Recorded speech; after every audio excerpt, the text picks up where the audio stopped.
Hey everyone, Peter Whalen, TFT's game director here, to provide an update on the rest of our roadmap for 2025. We have some exciting things planned, but first, I want to share the news that we'll be turning off Hyperroll at the end of our Cyber City set. Hyperroll was released during Reckoning with the goal of delivering a more straightforward, shorter TFT experience that could help new players learn the game without needing to master Econ. What happened on release was pretty different. Hyperroll was certainly faster, but the lack of downtime meant you still needed a ton of set familiarity and a deep understanding of tempo to stay alive. Plus, traits, units, and augments are different from standard to Hyperroll, which can be confusing when switching between the modes. We knew Hyperroll missed our intended goals. Players still lacked an effective tool for learning TFT. Hyperroll was more stressful than normal or ranked for many players due to the number of actions needing to be taken each round. We were still happy to have shipped Hyperroll, but we also committed to exploring other ways to play TFT. And 6 years since we've launched the game, we've continued to explore new ways to play. From lower stress modes like Talker's Trials, to faster, more cap modes like Pengu's Party and Chonk's Treasure, set revivals to bring back highly requested sets with a fresh coat of paint, social modes like Double Up, and of course, for the purists, ranked and normals.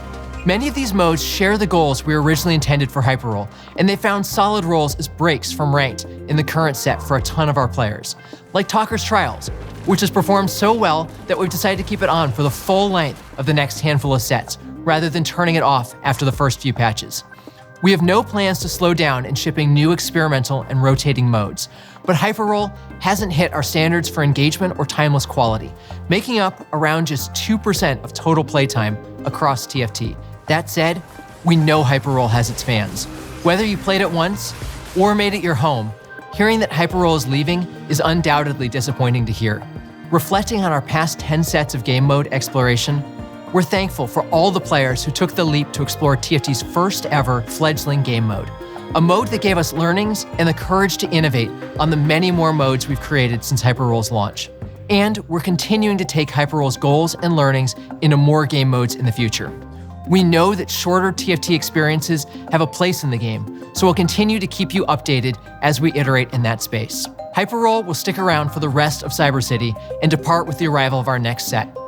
Over the next 6 months, you're going to see an additional, brand new game mode, something we've been working on for a while that explores an entirely new way to play TFT. You'll also see the return of Pengu's Party for our 6th anniversary, with new anniversary traits from Inkborn Fables, Magic and Mayhem, and Into the Arcane. Finally, we'll have another set revival during our next set. No spoilers just yet. For a bit more detail, you can take a look at our updated 2025 roadmap, covering our plans for the rest of the year, in addition to our usual patches and cosmetic releases. That's it for today. As always, thank you for playing TFT, and expect to hear more from the team on everything else coming this year.